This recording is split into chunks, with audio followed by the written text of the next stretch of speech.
কন্যা শিশুদের নিরাপত্তা এখন আলোচনার শীর্ষে। এক কথায় যদি আমি বলি তাহলে পরে এই যে সম্প্রতি যে ঘটনাগুলো ঘটেছে এটা চলমান, তার মধ্যে বিশেষ করে রামিসার বাবা যে এক কথায় যে কথাটা বলেছে, এটা বাংলাদেশের সকল বিবেকবান মানুষ এবং আমরা যারা রাজনীতির মাঠে আছি আমাদেরকে কিন্তু চোখে আঙ্গুল দিয়ে দেখিয়ে দিয়েছেন। তিনি একটা সেন্টেন্স দিয়ে বুঝিয়ে দিয়েছেন যে আপনারা পারবেন না, এর কোনো প্রমাণ আপনাদের হাতে নেই। তার মানে কি, তনু হত্যা হয়েছিল, ধর্ষণ করা হয়েছিল, এর আগে মাগুরার আসিয়াকে নির্মমভাবে ধর্ষণ করা হয়েছে, আমরা মারাই গেল, আমরা সেটা তো দেখেছি চোখের সামনে। যেদিন রামিসাকে নির্মমভাবে হত্যা শুধু করা হলো না, তাকে ক্ষত বিক্ষত করা হলো, শরীরটা কেটে।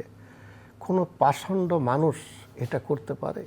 এরপরে যদি আপনি দেখেন এর পর দিনই 2 দিন পরেই 4 বছরের একটা কন্যাকে চট্টগ্রামে, আপনি যদি মাদ্রাসাগুলোতে দেখেন প্রতিদিন সেখানে ছেলেদেরকে যৌন নির্যাতন করা হচ্ছে, হত্যা মারা যাচ্ছে। তো এই যে কালচারটা, আমরা একটা জাতি হিসাবে কত দুর্ভাগ্য আমাদের। দেখেন, আপনি যদি ভবিষ্যৎ জাতি নির্মাণ করতে চান তাহলে আমাদের শিশুরাই তো আগামী দিনের ভবিষ্যৎ। তাহলে এই শিশুরা কোথায় নিরাপদ? সে ছেলে হোক, সে মেয়ে হোক। আমাদের সমাজ ব্যবস্থাটা এমন বর্বরতার দিকে চলে যাচ্ছে যে প্রিয় মানে খুব কাছের মানুষরাই, যারা তাদের পরিচিত জন, ছোটোবেলার থেকেই তারা নানাভাবে টর্চারের শিকার হয়। সম্প্রতি অনেক সেলিব্রিটিও এই কথাগুলো বলছে যে ওই যে ছোটোবেলায় কেউ তাকে ব্যাড টাচ করেছিল কিংবা তাকে একটা হয়রানি করেছিল, ওই মানসিক ট্রমা নিয়েই সে বড় হয়েছে। এই জায়গায় আমরা পরিবার কি দেখছি, কয়েকদিন আগে দেখেছেন যে একটা মাকে কারাগারে যেতে হয়েছিল, তার 2.5 বছরের শিশুকে সে যেভাবে নির্যাতন করছে। তার মানে কি মায়ের কাছেও একটা শিশু নিরাপদ না?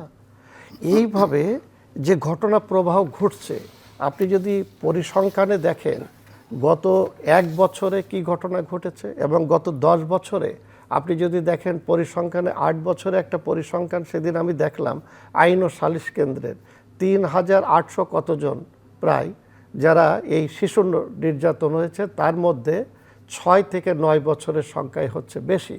তাহলে এই যে শিশুগুলো যারা যৌন নির্যাতনের শিকার হলো, তাদের মধ্যে যাদের মামলা হয়েছে সেই মামলাগুলোর নিষ্পত্তি কোথায় হলো?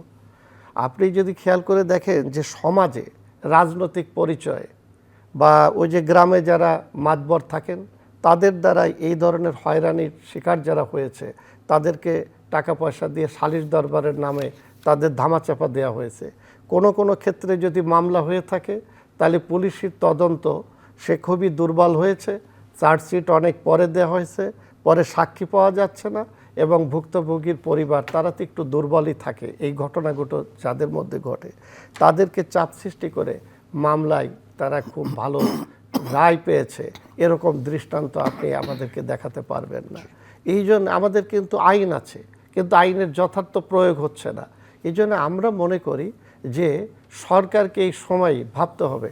যেখানে একটা আশার কথা যে আমাদের মাননীয় প্রধানমন্ত্রী জনাব তারেক রহমান তিনি সেখানে ছুটে গিয়েছেন রামিসার বাসায় এবং কথা দিয়েছেন যে দ্রুত তিনি এটার ব্যবস্থা নেবেন এবং আইন মন্ত্রণালয় মনিটরিং করছে। একটু যুক্ত করব আপনার সাথে, মাননীয় প্রধানমন্ত্রী গেছেন, তারপরেও কিন্তু এরকম আরও অনেক ঘটনা ঘটেছে। আমি সেই কতগুলো জায়গায় তিনি যাবেন, আমি সেই কথাটাই বলতে যাচ্ছি যে প্রধানমন্ত্রী গিয়েছেন, আশ্বস্ত করেছেন।